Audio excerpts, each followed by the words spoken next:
Friends, ನಾನಿಮ್ಮ text breath. ಎಲ್ಲರೂ ಹೇಗಿದ್ದೀರಾ? ನಾನು ಸೂಪರ್ ಆಗಿದ್ದೀನಿ. ನೀವು ಕೂಡ ಸೂಪರ್ ಆಗಿ ಇದ್ದೀರಾ ಅಂತ ನಾನು ಕೂಡ ಅಂದ್ಕೊಂಡಿದ್ದೀನಿ. ಇವತ್ತೊಂದು ತುಂಬ ಇಂಪಾರ್ಟೆಂಟ್ ಆದ ಒಂದು ಟಾಪಿಕ್ ನಿಮಗೋಸ್ಕರ ಚಾಯ್ಸ್ ಮಾಡಿಕೊಂಡು ಬಂದಿದ್ದೀನಿ. ಈ ಒಂದು ಟಾಪಿಕ್ ಏನಂದರೆ, ನಿಮ್ಮ ಚಾನಲ್ ಮಾನಿಟೈಸೇಷನ್ ಆಗಿದ್ರೆ ದಯವಿಟ್ಟು ಇಂಥ 5 ತಪ್ಪುಗಳನ್ನು ಮಾಡೋಕ್ಕೆ ಹೋಗ್ಬೇಡಿ. ತುಂಬ ಡೇಂಜರಸ್ ಅಂತ ಹೇಳಬೇಕು. ಇಂಥ 5 ತಪ್ಪು ಹೇಳ್ತೀನಲ್ಲ, ಅದರಲ್ಲಿ ಒಂದು ತಪ್ಪಾದರೂ ಮಾಡಿದ್ರೂ ನಿಮ್ಮ ಚಾನಲ್ ಡಿಮಾನಿಟೈಸೇಷನ್ ಕೂಡ ಆಗ್ಬೋದು ಅಥವಾ ನಿಮ್ಮ ಚಾನಲ್ ಡಿಲೀಟ್ ಕೂಡ ಆಗ್ಬೋದು. ತುಂಬ ಡೇಂಜರಸ್ ಇದು. ಅದ್ರಗೋಸ್ಕರ ಹೇಳ್ತಾ ಇರೋದು. ಅದೇನು ತಪ್ಪ ಅಂತ ನೀವು ಕೇಳ್ಬೋದು. ದಯವಿಟ್ಟು ಈ ಒಂದು ವಿಡಿಯೋನ ಕೊನೆವರೆಗೂ ನೋಡಿ. ತುಂಬ ಇಂಟ್ರೆಸ್ಟಿಂಗ್ ವಿಡಿಯೋ ಇದು. ಆಮೇಲೆ ಇನ್ನೊಂದು, ಯೂಟ್ಯೂಬಾಗೆ ಏನಾದರೂ ಇನ್ಫಾರ್ಮೇಷನ್ ಬೇಕಿದ್ರೆ ನೋಡ್ತಾರಲ್ಲ, ಕೆಳಗಡೆ ನಮಗೆ ನಂಬರ್ ಹಾಕಿದ್ದೀನಿ, ತೊಗೊಂಡು ನನಗೆ ವಾಟ್ಸಪ್ ಮಾಡಿ. 100% ನಿಮಗೆ ಹೆಲ್ಪ್ ಮಾಡ್ತೀನಿ. ಮತ್ತು ಈ ಒಂದು ವಿಡಿಯೋ ತುಂಬ ಇಂಟ್ರೆಸ್ಟಿಂಗ್ ಆಗಿರುತ್ತೆ. ನೀವಾದ್ರೂ ಯೂಟ್ಯೂಬರ್ಸ್ ಆದರೆ ಅಥವಾ ಯೂಟ್ಯೂಬರ್ ಕಾಂಟೆಂಟ್ ಕ್ರಿಯೇಟರ್ಸ್ ಆದರೆ ದಯವಿಟ್ಟು ಈ ಒಂದು ವಿಡಿಯೋನ ತಪ್ಪದೆ ಕೊನೆವರೆಗೂ ನೋಡಿ. ತುಂಬ ಇಂಪಾರ್ಟೆಂಟ್ ವಿಡಿಯೋ ಇದು. ಆಮೇಲೆ ಈ ಒಂದು ಟಾಪಿಕ್ನ ಸ್ಟಾರ್ಟ್ ಮಾಡೋಕ್ಕಿಂತ ಮುಂಚೆ ನೀವಾದ್ರೂ ಹೊಸಬರನ್ನ ನಮ್ಮ ಒಂದು ಟೆಕ್ ಬ್ರತ್ ಚಾನಲ್ ನೋಡ್ತಾ ಇರೋದು, ದಯವಿಟ್ಟು ಟೆಕ್ ಬ್ರತ್ ಚಾನಲ್ ಸಬ್ಸ್ಕ್ರೈಬ್ ಆಗಿಲ್ಲ ಅಂದರೆ ದಯವಿಟ್ಟು ಹೋಗಿ ಸಬ್ಸ್ಕ್ರೈಬ್ ಆಗಿ. ಇಂಥ ಒಳ್ಳೆಯ ಕಾಂಟೆಂಟ್ ನಿಮಗೆ ಸಿಗ್ತಾ ಇರುತ್ತೆ. ದಯವಿಟ್ಟು ಸಬ್ಸ್ಕ್ರೈಬ್ ಮಾಡಿ. ಬೇಗ 4000 ಸಬ್ಸ್ಕ್ರೈಬರ್ಸ್ ರೀಚ್ ಆಗೋಣ. ಬನ್ನಿ ಈ ಒಂದು ಟಾಪಿಕ್ನ ಶುರು ಮಾಡೋಣ. ಹೇಳ್ದಲ್ಲ ಮುಂಚೆ ನಿಮಗೆ ದಯವಿಟ್ಟು ಇಂಥ 5 ತಪ್ಪುಗಳನ್ನ ಮಾಡೋಕ್ಕೆ ಹೋಗ್ಬಿಡಿ. ಅದೇನಂತ ಕೇಳ್ಬೋದು. 1 by 1 ನಿಮಗೆ ಎಕ್ಸ್ಪ್ಲೈನ್ ಮಾಡ್ತಾ ಹೋಗ್ತೀನಿ. ಮೊದಲನೆಯ ತಪ್ಪು ಬಗ್ಗೆ ನೋಡ್ಕೊಳ್ಳೋಣ. ಮೊದಲನೆಯ ತಪ್ಪು ಅಂದ್ಬಿಟ್ಟು ಏನಂತ ನೀವು ಕೇಳ್ಬೋದು. ಮೊದಲನೆಯ ತಪ್ಪು ಬಂದ್ಬಿಟ್ಟು ಏನಂದರೆ, ನಿಮ್ಮ ಚಾನಲ್ ಮಾನಿಟೈಸೇಷನ್ ಆಗಿರುತ್ತೆ. ನೀವು ನಿಮ್ಮ ವಿಡಿಯೋ ನೋಡ್ಕೊಳ್ಳೋದು, ಆ್ಯಡ್ಸ್ ಬರ್ತಿದೆಯಾ ಅಥವಾ ಇಲ್ವಾ ಅಂತ ನೀವು ನೀವೇ ವಿಡಿಯೋ ನೋಡ್ತೀರಾ. ಇದು ತುಂಬ ತಪ್ಪು ಅಂತ ಹೇಳಬೇಕು. ನೀವು ದಿನಕ್ಕೆ ಅಪ್ಪಿತಪ್ಪೇನಾದ್ರು ಟಚ್ ಆಯ್ತು ಅಂತ ಅಂದರೆ ನೀವು ಓಕೆ ಬಿಡ್ತಾರೆ, 1-2 ಸತಿ ಮಾಡ್ರೆ. ಆದರೆ 3 ಸತಿಕ್ಕಿಂತ ಮೇಲೆ ನೀವು ನಿಮ್ಮ ವಿಡಿಯೋ ವಾಚ್ ಮಾಡ್ತಾ ಇದ್ದೀರ ಅಥವಾ ನಿಮ್ಮ ವಿಡಿಯೋ ನೀವೇ ಅರ್ನಿಂಗ್ಸ್ ಜಾಸ್ತಿ ಮಾಡ್ಕೊತಾ ಇದ್ದೀರಾ ಅಂತ ಅಂದರೆ ಯೂಟ್ಯೂಬ್ ನಿಮ್ಮ ಚಾನಲ್ನ ಮಾನಿಟೈಸೇಷನ್ ಆಗಿದ್ರೆ ನಿಮ್ಮ ಚಾನಲ್ ಡಿಮಾನಿಟೈಸೇಷನ್ ಕೂಡ ಮಾಡ್ಬೋದು. ತುಂಬ ತಪ್ಪಿದೆ ಅಂತ ಹೇಳಬೇಕು. ದಯವಿಟ್ಟು ಇದನ್ನ ಮಾಡೋಕ್ಕೆ ಹೋಗ್ಬಿಡಿ. ಮತ್ತು ಇನ್ನೊಂದು, ಆ್ಯಡ್ಸ್ ಬರ್ತಿದೆಯಾ ಅಥವಾ ಇಲ್ವಾ ಅಂತ ಹೇಗೆ ಚೆಕ್ ಮಾಡೋದು ಅಂತ ಅಂದರೆ ತುಂಬ ಈಸಿವೆ. ಆಮೇಲೆ ಮೊದಲನೇ ಸ್ಟೆಪ್ ಬಂದ್ಬಿಟ್ಟೇನಂತ ಅಂದರೆ, ನೀವು ವೈಟಿ ಸ್ಟುಡಿಯೋ ಓಪನ್ ಮಾಡ್ತಾರಲ್ಲ, ವೈಟಿ ಸ್ಟುಡಿಯೋ ಓಪನ್ ಮಾಡ್ಕೊಂಡಾಗ ಎಸ್ಟಿಮೇಟೆಡ್ ಅರ್ನಿಂಗ್ಸ್ ಮೇಲೆ ಕ್ಲಿಕ್ ಕೊಟ್ಬಿಟ್ಟು ವಾಚ್ ಪೇಡ್ಸ್ ಆ್ಯಡ್ಸ್ ಅಂತ ಇರುತ್ತೆ. ಅದ್ರ ಮೇಲೆ ಕ್ಲಿಕ್ ಕೊಟ್ಟು ನೋಡಿದಾಗ 0 ಅಂತ ಇರುತ್ತೆ ಫಸ್ಟು. ಆಮೇಲೆ 0.15 0.20 ಅಂತ ಸೆಂಟ್ಸ್ ಇನ್ಕ್ರೀಸ್ ಆಗ್ತಾ ಹೋಗ್ತಾ ಇರುತ್ತೆ ನಿಮಗೆ. ಇಲ್ಲಿ ನೋಡ್ಬೋದು. ಆವಾಗ ನಿಮಗೆ ಕನ್ಫರ್ಮ್ ಆಗಿಬಿಡುತ್ತೆ ಆ್ಯಡ್ಸು ಬರ್ತಿದೆ ಅಂತ. ಆಮೇಲೆ ಆ್ಯಡ್ಸ್ ಬರ್ತಿಲ್ಲ ನನಗೆ ಹೇಗೆ ಆನ್ ಮಾಡೋದು ಅಂತ ನೀವು ಕೇಳ್ಬೋದು.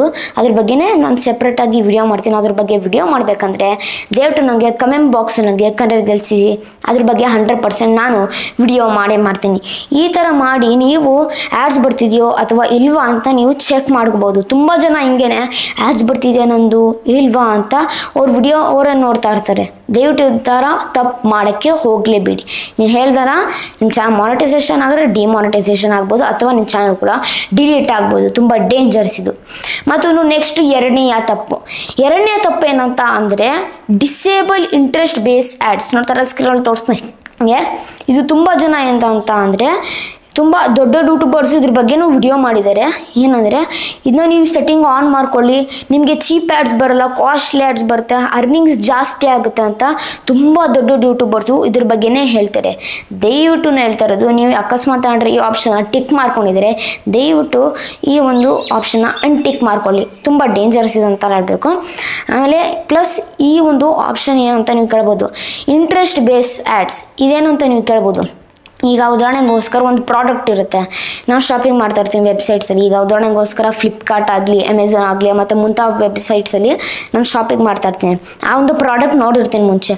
ಆದರೆ ಗೂಗಲಲ್ಲಿ ಹೋಗಲಿ ನಾನು ಫಿಲಿಮ್ ಸರ್ಚ್ ಮಾಡ್ತಿದ್ದಾಗ ಆ ಒಂದು ಆ್ಯಡ್ ನನಗೆ ತೋರಿಸುತ್ತೆ. ಅಥವಾ ರ್ಯಾಂಡಮ್ ವ್ಯೂವರ್, ಉದಾಹರಣೆಗೋಸ್ಕರ ಒಬ್ಬ ವ್ಯೂವರ್ ಇರ್ತಾನೆ, ಒಂದು ವಿಡಿಯೋ ನೋಡಿತಾನೆ, ಆವಾಗ ಅವನಿಗೆ ಆ್ಯಡ್ಸ್ ತೋರಿಸುತ್ತೆ. ಆ್ಯಡ್ಸ್ ತೋರಿಸಿದಾಗ ಒಂದು ಪ್ರಾಡಕ್ಟ್ ಇರುತ್ತೆ, ಈ ಥರ ಐತೆ ಅಂತ ಆ್ಯಡ್ಸ್ ಎಲ್ಲ ಶೋ ಆಗುತ್ತದು.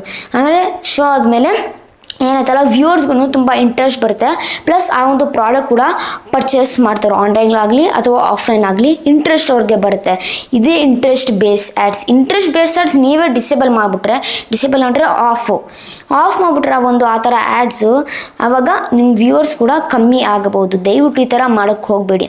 ದಯವಿಟ್ಟು ಇದನ್ನ ಅನ್ಟಿಕ್ ಮಾಡ್ಕೊಳ್ಳಿ. ಹೇಗಂತ ಅಂದರೆ, ಗೂಗಲ್ ಕ್ರೋಮ್ ಓಪನ್ ಮಾಡ್ಕೊಂಡು YT ಸ್ಟುಡಿಯೋ ಓಪನ್ ಮಾಡ್ಕೊಳ್ಳಿ. ನೀವು ಓಪನ್ ಮಾಡ್ಕೊಂಡಾಗ ಆಮೇಲೆ ಸೈಡಲ್ಲಿ ಲಾಸ್ಟ್ ಕಾಣಿಸಿದೆಲ್ಲ ಸೆಟ್ಟಿಂಗ್, ಅದ್ರ ಮೇಲೆ ಕ್ಲಿಕ್ ಕೊಟ್ಬಿಟ್ಟು ಅಲ್ಲಿ ನೋಡಿ, ಇಲ್ಲಿ ಚಾನಲ್ ಅಂತ ಹೋಗ್ಬಿಟ್ಟು ಅಡ್ವಾನ್ಸ್ ಸೆಟ್ಟಿಂಗ್ಸ್ ಹೋಗಿದಾಗ ಡಿಸೇಬಲ್ ಆ್ಯಡ್ ಇಂಟ್ರೆಸ್ಟ್ ಅಂತ ಕೆಳಗಡೆ ಸ್ಕ್ರಾಲ್ ಮಾಡಿದಾಗ ಅಲ್ಲಿ ಬರುತ್ತೆ. ಟಿಕ್ ಮಾಡ್ಕೊಂಡಿದ್ರೆ ದಯವಿಟ್ಟು ಆದಷ್ಟು ಈ ಒಂದು ಆಪ್ಷನ್ನ ಟಿಕ್ ಮಾಡ್ಕೊಳ್ಳಿ.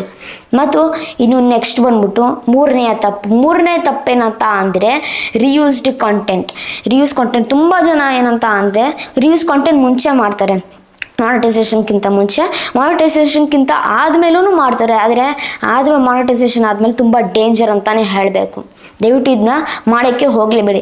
ರಿಯೂಸ್ ಕಾಂಟೆಂಟ್ ಅಂತ ನೀವು ಕೇಳ್ಬೋದು, ಅದ್ರ ಬಗ್ಗೆ ನಾನು ಸೆಪ್ರೇಟಾಗಿ ವಿಡಿಯೋ ಮಾಡ್ತಾಯಿದ್ದೀನಿ. ನೋಡ್ತಾರೆ ಸ್ಕ್ರೀನಲ್ಲಿ ತೋರಿಸ್ತಾ ನಿಮಗೆ ಮೇಲೆ ಪಿನ್ ಮಾಡಿದ್ದೀನಿ. ಯಾರ್ಯಾರು ಆ ಒಂದು ವಿಡಿಯೋ ನೋಡಿಲ್ಲ ದಯವಿಟ್ಟು ಹೋಗಿ ನೋಡಿ. ರಿಯೂಸ್ ಕಾಂಟೆಂಟ್ ಏನು, ಆಮೇಲೆ ಅದನ್ನ ಹೇಗೆ ಅಪ್ಲೋಡ್ ಮಾಡೋದಂತ ಪೂರ್ತಿ ಡೀಟೇಲಾಗಿ ಹೇಳಿದೆ. ಮತ್ತು ಶಾರ್ಟ್ಕಟ್ಟಾಗಿ ಹೇಳ್ಬಿಡ್ತೀನಿ ನಿಮಗೆ. ರಿಯೂಸ್ ಕಾಂಟೆಂಟ್ ಏನಂತ ಅಂದರೆ ರಿಯೂಸ್ಡ್ ಅಲ್ಲೇ ನಾವು ನೋಡಬೇಕಾಗುತ್ತೆ. ಅಂದರೆ ನಾವು ವಿಡಿಯೋ ಆಗಲಿ, ತಮ್ನೇಲ್ ಆಗಲಿ, ಟೈಟಲ್ ಆಗಲಿ ಪದೇ ನಾವು ಯೂಸ್ ಮಾಡಿದ್ರೆ ರಿಯೂಸ್ಡ್ ಕಾಂಟೆಂಟ್ ನಮಗೆ ಬರುತ್ತೆ. ಅಥವಾ ಇನ್ಸ್ಟಾಗ್ರಾಮ್ ಆಗಲಿ, ಫೇಸ್ಬುಕ್ ಆಗಲಿ ವಿಡಿಯೋ ಅಪ್ಲೋಡ್ ಮಾಡ್ತಾರೇನೋ ಅದನ್ನ ಕಾಪಿ ಮಾಡ್ಕೊಂಡು ಯೂಟ್ಯೂಬ್ಗೆ ಅಪ್ಲೋಡ್ ಮಾಡಿದ್ರೆ ರಿಯೂಸ್ ಕಾಂಟೆಂಟ್ ಬರುತ್ತೆ. ದಯವಿಟ್ಟು ರಿಯೂಸ್ ಕಾಂಟೆಂಟ್ ಮಾಡೋಕ್ಕೆ ಹೋಗಬೇಡಿ, ತುಂಬ ಡೇಂಜರ್ಸ್ ಇದೆ ಅಂತ ಹೇಳಬೇಕು. ಒಬ್ಬರು ಅಷ್ಟೇ ನನಗೆ ವಾಟ್ಸಪ್ ಮಾಡಿದ್ದು, ಅವ್ರ ಚಾನಲ್ ಮಾನಿಟೈಸೇಷನ್ ಆಗಿತ್ತು, ಆದರೆ ರಿಯೂಸ್ ಕಾಂಟೆಂಟ್ ಪ್ರಾಬ್ಲಮ್ ಬಂದ್ಬಿಡ್ತು. ಇದರಿಂದ ಅವ್ರ ಚಾನಲ್ ಡಿಮಾನಿಟೈಸೇಷನ್ ಆಯಿತು. ಅದಕ್ಕೆ ಹೇಳ್ತಾ ಇರೋದು, ನಿಮ್ಮ ಚಾನಲ್ ಮಾನಿಟೈಸೇಷನ್ ಆಗಿದ್ರೆ ಅದು 90 days ಬ್ಲಾಕ್ ಆಗುತ್ತೆ ಈ ಥರ ಮಾಡೋ ರಿವ್ಯೂಸ್ ಕಾಂಟೆಂಟು. ಇಲ್ಲಾಂದರೆ ನಿಮ್ಮ ಚಾನಲ್ ಕೂಡ ಡಿಮಾನಿಟೈಸೇಷನ್ ಆಗ್ಬೋದು ಅಥವಾ ನಿಮ್ಮ ಚಾನಲ್ ಡಿಲೀಟ್ ಆಗ್ಬೋದು. ಸಿನಾರಿಯೋನು ಆಗಬಹುದು. ಅದಕ್ಕೆ ಹೇಳ್ತಾ ಇರೋದು, ದಯವಿಟ್ಟು ರಿವ್ಯೂಸ್ ಕಾಂಟೆಂಟ್ನ ಮಾಡೋಕ್ಕೆ ಹೋಗಲೇಬೇಡಿ. ಮತ್ತು ಇನ್ನು ನೆಕ್ಸ್ಟ್ ಬಂದ್ಬಿಟ್ಟು ನಾಲ್ಕನೆಯ ತಪ್ಪೇನಂತ ನೀವು ಕೇಳ್ಬೋದು. ಏನಂತ ಅಂದರೆ ತುಂಬ ದೊಡ್ಡ ಯೂಟ್ಯೂಬರ್ಸ್ ಹೇಳ್ತಾರೆ ಈ ಥರ VPN ಆನ್ ಮಾಡ್ಕೊಳ್ಳಿ. VPN ಆನ್ ಮಾಡ್ಕೊಂಡಾಗ ನಿಮ್ಮ ವಿಡಿಯೋ ನೀವೇ ನೋಡಿ, ನೀವು ಡಾಲರ್ಸು ಬೇಗ ಇನ್ಕ್ರೀಸ್ ಮಾಡ್ಕೊಬೋದು, ಅರ್ನಿಂಗ್ ಜಾಸ್ತಿ ಆಗುತ್ತಂತ ತುಂಬ ದೊಡ್ಡ ಯೂಟ್ಯೂಬರ್ಸು ಹೇಳ್ತಾ ಇರ್ತಾರೆ. ಹೌದು, ಆದರೆ ದಯವಿಟ್ಟು ಈ ಥರ ಮಾಡೋಕ್ಕೆ ಹೋಗಲೇಬೇಡಿ. ನಿಮ್ಮ ಚಾನಲ್ ಮಾನಿಟೈಸೇಷನ್ ಆಗಿದ್ರೆ ಡಿಮಾನಿಟೈಸೇಷನ್ ಆಗ್ಬೋದು. ಮತ್ತು ನೀವು ಕೇಳ್ಬೋದು ಈ VPN ಏನಂತ. VPN ಅಂತ ಫುಲ್ ಫಾರ್ಮ್ ಬಂದ್ಬಿಟ್ಟು ವರ್ಚುವಲ್ ಪ್ರೈವೇಟ್ ನೆಟ್ವರ್ಕ್. ಈ ವರ್ಚುವಲ್ ಪ್ರೈವೇಟ್ ನೆಟ್ವರ್ಕ್ ಅಂತ ಏನಂತ ನೀವು ಕೇಳ್ಬೋದು. ಈಗ ಉದಾಹರಣೆಗೋಸ್ಕರ ನಾನು ಇಂಡಿಯಾದಲ್ಲಿದ್ದೀನಿ, ನಾನು VPN ಆನ್ ಮಾಡಿಕೊಂಡು ಬೇರೆ US ಅಲ್ಲಿ ಅಥವಾ ಬೇರೆ ಕಂಟ್ರೀಸಲ್ಲಿ ಇದೀನಿ, ಯೂಸ್ ಮಾಡ್ತೀನಿ ನೆಟ್ವರ್ಕ್ ಅಂತ, ಆ ಥರ ಕೂಡ ನೀವು ಮಾಡ್ಬೋದು ಈ VPN ಸಹಾಯದಿಂದ. ಆದರೆ ನೀವು ಕೇಳ್ಬೋದು, ಹೌದಪ್ಪ ನೀನು ಹೇಳಿದೆಯಲ್ಲ ಬೇರೆ ಕಂಟ್ರಿಯಿಂದ, ಆದರೆ ಹೇಗೆ ಕ್ಯಾಚ್ ಮಾಡ್ತಾರೆ ಯೂಟ್ಯೂಬರು ಅಂತ. ಅದು ಹೆಂಗಂತ ಅಂದರೆ, ಈಗ ನಾವು ಆ ಒಂದು VPN ಆ್ಯಪ್ನ ಗೂಗಲ್ ಪ್ಲೇಸ್ಟೋರಲ್ಲಿ ಅಥವಾ ಆ್ಯಪ್ ಸ್ಟೋರಲ್ಲಿ ಡೌನ್ಲೋಡ್ ಮಾಡಿರ್ತೀವಿ. ಆವಾಗ ಯೂಟ್ಯೂಬ್ ಕೂಡ ಅಷ್ಟೇ ಗೂಗಲ್ ಪ್ರೊಟೆಕ್ಟೆಡು. ಆವಾಗ ಆರಾಮಾಗಿ ಯೂಟ್ಯೂಬ್ ಆಲ್ಗೋರಿಥಮ್ಮು ಕಂಡುಹಿಡಿಬೋದು. ಆಮೇಲೆ ಪ್ಲಸ್ ಸ್ಪಾಟಲ್ಲೇ ನಿಮ್ಮ ಒಂದು ಚಾನಲು ಡಿಮಾನಿಟೈಸೇಷನ್ ಕೂಡ ಮಾಡ್ಬೋದು ಯೂಟ್ಯೂಬರು. ಅದಕ್ಕೆ ಹೇಳ್ತಾ ಇರೋದು. ಆದರೆ ಏನಂತ ಅಂದರೆ, ನಿಮ್ಮ ಫ್ರೆಂಡ್ಸ್ ಆಗಲಿ ಅಥವಾ ಫ್ಯಾಮಿಲೀಸ್ ಆಗಲಿ ಬೇರೆ ಔಟ್ರ್ ಕಂಟ್ರೀಸಲ್ಲಿದ್ದರೆ ಅವ್ರಿಗೆ ಹೇಳಿ, ದಯವಿಟ್ಟು ನನ್ನ ವಿಡಿಯೋನ ಪ್ಲೇ ಮಾಡಿ, ಆ್ಯಡ್ಸ್ ಬಂದರೆ ದಯವಿಟ್ಟು ಸ್ಕಿಪ್ ಮಾಡಿಬಿಡಿ ಅಂತ. ಏನಕ್ಕಂತ ಅಂದರೆ, ತುಂಬ ದೊಡ್ಡ ಯೂಟ್ಯೂಬರ್ಸ್ ಹೇಳ್ತಾ ಇರ್ತಾರೆ ಈ ಒಂದು ಕಂಟ್ರಿಗೆ ಈ ಥರ ರೇಟ್ ಇರುತ್ತೆ ಆ್ಯಡ್ಸ್ದು ಅಂತ. ಹೌದು, ಯೂಟ್ಯೂಬರು ಒಂದೊಂದು ದೇಶಕ್ಕೆ ಒಂದೊಂದು ಆ್ಯಡ್ ರೇಟ್ ಇಟ್ಟಿರ್ತಾರೆ. ಹೌದು, ಆದರೆ ಬೇರೆ ದೇಶಕ್ಕೆಲ್ಲ ತುಂಬ ಆ್ಯಡ್ ರೇಟ್ ಹೆಚ್ಚಿರುವಂಥದ್ದು ನಮ್ಮ ಭಾರತಕ್ಕಿಂತ. ಅದಕ್ಕೆ ನಿಮ್ಮ ಫ್ರೆಂಡ್ಸ್ ಆಗಲಿ ಅಥವಾ ಫ್ಯಾಮಿಲೀಸ್ ಆಗಲಿ ಔಟ್ರ್ ಕಂಟ್ರೀಸಲ್ಲಿದ್ದರೆ ಅವ್ರಿಗೂ ಹೇಳಿ, ನಮ್ಮ ವಿಡಿಯೋ ದಯವಿಟ್ಟು ಪ್ಲೇ ಮಾಡಿ, ಆ್ಯಡ್ ಸ್ಕಿಪ್ ಮಾಡಿದೆ ಅಂತ. ಆವಾಗ ಅರ್ನಿಂಗ್ ಜಾಸ್ತಿ ಮಾಡ್ಬೋದು. ದಯವಿಟ್ಟು ಇಂಥ ತಪ್ಪದಾರಿನ ಮಾಡೋಕ್ಕೆ ಹೋಗಲೇಬೇಡಿ. ಹೇಳ್ದಲ್ಲ, ನಿಮ್ಮ ಚಾನಲ್ ಕೂಡ ಡಿಮಾನಿಟೈಸೇಷನ್ ಕೂಡ ಆಗಬಹುದು. ತುಂಬ ಡೇಂಜರ್ ಇದು. ಮತ್ತು ಕೊನೆಯದಾಗಿ ಐದನೆಯ ತಪ್ಪೇನಂತ ನೀವು ಕೇಳ್ಬೋದು. ಈಗ ಕಷ್ಟಪಟ್ಟು ತುಂಬ ಜನ ಮಾನಿಟೈಸೇಷನ್ ಮಾಡ್ಕೊಂಡಿರೋ ಚಾನಲ್ಲ, ಆದರೆ ನಮ್ಮ ತಂದೆ ತೀರೋದ್ರು ಅಥವಾ ನಮ್ಮ ತಾತ ತೀರೋದ್ರು ಅಂತ 5-6 ತಿಂಗಳು ಅವ್ರ ಚಾನಲ್ಲಿ ವಿಡಿಯೋ ಅಪ್ಲೋಡ್ ಮಾಡೋದನ್ನ ಸ್ಟಾಪೇ ಮಾಡಿಬಿಡ್ತಾರೆ. ದಯವಿಟ್ಟು ಈ ತಪ್ಪನ್ನ ಮಾಡೋಕ್ಕೆ ಹೋಗ್ಬಿಡಿ. ಎಂತಕ್ಕಂತ ಅಂದರೆ, ಅಲ್ಲಿ ಯೂಟ್ಯೂಬರು ನೋಟಿಫೈ ಮಾಡಿಬಿಡುತ್ತೆ ನಿಮ್ಮ ಚಾನಲ್ ಡೆಡ್ ಅಂತ. ನಿಜವಾಗ್ಲೂ ಚಾನಲ್ ಡೆಡ್ ಆಗಿಲ್ಲ, ನಿಮಗೇನು ಆಗಿದೆ ಅಥವಾ ನೀವು ಡೆಡ್ ಆಗಿದ್ದೀರಾ ಅಂತ ಯೂಟ್ಯೂಬ್ ಅವ್ರು ತಿಳ್ಕೊಳ್ಳುತ್ತೆ. ಇದರಿಂದ ನಿಮ್ಮ ಚಾನಲ್ ಮಾನಿಟೈಸೇಷನ್ ಆಗಿದ್ರೆ ಡಿಮಾನಿಟೈಸೇಷನ್ ಕೂಡ ಆಗೋಬೋದು. ತುಂಬ ಸಾಧ್ಯತೆ ಇದೆ ಅಂತಲೇ ಹೇಳಬೇಕು. ಅದಕ್ಕೆ ಹೇಳ್ತಿರೋದು, ದಯವಿಟ್ಟು ಅಟ್ಲೀಸ್ಟ್ ಆದರೂ ಏನಾದರೂ ಪ್ರಾಬ್ಲಮ್ ಇದ್ದರೆ ನಿಮಗೆ ಮಿನಿಮಮ್ ಆದರೂ ತಿಂಗಳಿಗೆ ಒಂದು ವಿಡಿಯೋ ಹಾಕಿ ಸಾಕು. ತಿಂಗಳಿಗೆ ಒಂದು ವಿಡಿಯೋ ದಯವಿಟ್ಟು ಹಾಕಿ. ಈಗ ಉದಾಹರಣೆಗೋಸ್ಕರ tech with Puneeth in Kannada, Puneeth ಅನ್ನೊಂದು ಚಾನಲ್ ಇದು. ಇವರು 4 ವರ್ಷದಿಂದ ಮಾಡ್ತಿದ್ದಾರೆ. 2 ವಿಡಿಯೋ ಫಸ್ಟ್ ಅಪ್ಲೋಡ್ ಮಾಡ್ರು, ಆಮೇಲೆ 1 ವರ್ಷ ಗ್ಯಾಪ್ ಕೊಟ್ಟರು. 1 ವರ್ಷ ಗ್ಯಾಪ್ ಕೊಟ್ಟ ಮೇಲೆ ಅವ್ರ ಸಬ್ಸ್ಕ್ರೈಬರ್ಸ್ 142 ಅಷ್ಟೇ ಇದೆ. ಯಾರಾದರೂ ಸಬ್ಸ್ಕ್ರೈಬ್ ಮಾಡಲಿ, ಸಬ್ಸ್ಕ್ರೈಬ್ ಇನ್ಕ್ರೀಸ್ ಆಗ್ತಾರೆ, ಪ್ಲಸ್ ವಾಚ್ ಅವರ್ ಕೂಡ ಅಷ್ಟೇ. ಈ ಥರ ಪ್ರಾಬ್ಲಮ್ ಕೂಡ ನೀವು ಫೇಸ್ ಮಾಡ್ಬೋದು. ಅದಕ್ಕೆ ಹೇಳ್ತಾ ಇರೋದು, ದಯವಿಟ್ಟು ಮಿನಿಮಮ್ ಆದರೂ ಏನಾದರೂ ಸಿಚುವೇಶನ್ ಇದ್ದರೆ, ಏನಾದರೂ ಪ್ರಾಬ್ಲಮ್ ಆಗಿದ್ರೆ ನಿಮಗೆ ಹೇಳ್ತೀನಿ ಒಂದು ಸೊಲ್ಯೂಷನು. ಮಿನಿಮಮ್ ಆದರೂ ಒಂದು ತಿಂಗಳಿಗೆ ಒಂದು ವಿಡಿಯೋ ಹಾಕಿ ಸಾಕಷ್ಟೇ. ಅವಾಗ ನಿಮ್ಮ ಚಾನಲು ಉಳ್ಕೊಳ್ಳುತ್ತೆ. ಆಮೇಲೆ ಪ್ಲಸ್ ನಿಮ್ಮ ಚಾನಲು ಮಾನಿಟೈಸೇಷನ್ ಆಗಿದ್ರೆ ಡಿಮಾನಿಟೈಸೇಷನ್ ಆಗಲ್ಲ. ಇದೇ ಸೊಲ್ಯೂಷನ್ ನಾನು ಹೇಳೋದು. ಇಷ್ಟೇ ಅದನ್ನ 5 ತಪ್ಪು, ದಯವಿಟ್ಟು ಇದರಲ್ಲಿ ಒಂದು ತಪ್ಪಾದರೂ ಮಾಡಿದ್ರು ನಿಮ್ಮ ಚಾನಲ್ ಡಿಮಾನಿಟೈಸೇಷನ್ ಆಗುತ್ತೆ. ದಯವಿಟ್ಟು ಈ ಥರ ತಪ್ಪನ್ನ ಮಾಡೋಕ್ಕೆ ಹೋಗಲೇಬಿಡಿ. ಮತ್ತು ನಿಮಗೆ ಯೂಟ್ಯೂಬ್ ಬಗ್ಗೆ ಏನಾದರೂ ಇನ್ಫಾರ್ಮೇಷನ್ ಬೇಕಿದ್ರೆ, ಏನಾದರೂ ಹೆಲ್ಪ್ ಬೇಕಿದ್ರೆ ಅಥವಾ ಏನಾದರೂ ಡೌಟ್ ಇದ್ದರೆ ನೋಡ್ತಾರಲ್ಲ ಕೆಳಗಡೆ ನಿಮಗೋಸ್ಕರ ನಂಬರ್ ಹಾಕಿದ್ದೀನಿ, ಫಸ್ಟ್ ಹಾಕಿದ್ದೀನಿ, ಮತ್ತೆ ನಿಮಗೆ ತೋರಿಸ್ತೀನಿ. ದಯವಿಟ್ಟು ಏನಾದರೂ ಪ್ರಾಬ್ಲಮ್ ಆಗಿದ್ರೆ ಈ ನಂಬರ್ ತೊಗೊಂಡು ನನಗೆ ವಾಟ್ಸಪ್ ಮಾಡಿ, 100% ನಿಮಗೆ ಹೆಲ್ಪ್ ಮಾಡ್ತೀನಿ. ಮತ್ತು ಈ ಥರನೇ ವಿಡಿಯೋಸ್ ಬೇಕಂದರೆ ದಯವಿಟ್ಟು ನನಗೆ ಪ್ರೋತ್ಸಾಹ ಕೊಡಿ. ಹೇಗೆ ಪ್ರೋತ್ಸಾಹ ಕೊಡೋದಂದರೆ ಜಸ್ಟ್ ತುಂಬ ಸಿಂಪಲ್. ಅದು ಹೆಂಗಂದರೆ ನೀವು ಒಂದು ಸಬ್ಸ್ಕ್ರೈಬ್ ಮಾಡಿದ್ರೆ, ಒಂದು ಲೈಕ್ ಮಾಡಿದ್ರೆ, ಒಂದು ಶೇರ್ ಮಾಡಿದ್ರೆ, ಮತ್ತೊಂದು ಕಮೆಂಟ್ ಮಾಡಿದ್ರೆ, ಇಷ್ಟು ಮಾಡಿದ್ರೆ ನನಗೆ ದೊಡ್ಡ ಪ್ರೋತ್ಸಾಹ ನೀಡ್ತೀರಾ. ದಯವಿಟ್ಟು ಕನ್ನಡ ಬೆಳೆಸಿ ಮತ್ತು ಕನ್ನಡ ಉಳಿಸಿ. ಇಲ್ಲಿಗೆ ನಾನು ವಿಡಿಯೋನ ಮುಗಿಸ್ತಾ ಇದ್ದೀನಿ. ಜೈ ಕರ್ನಾಟಕ, ಒಂದೇ ಮಾತರಂ. ಶುಭ ದಿನ ಫ್ರೆಂಡ್ಸ್. ಮುಂದಿನ ವಿಡಿಯೋದಲ್ಲಿ ಸಿಗೋಣ ಫ್ರೆಂಡ್ಸ್.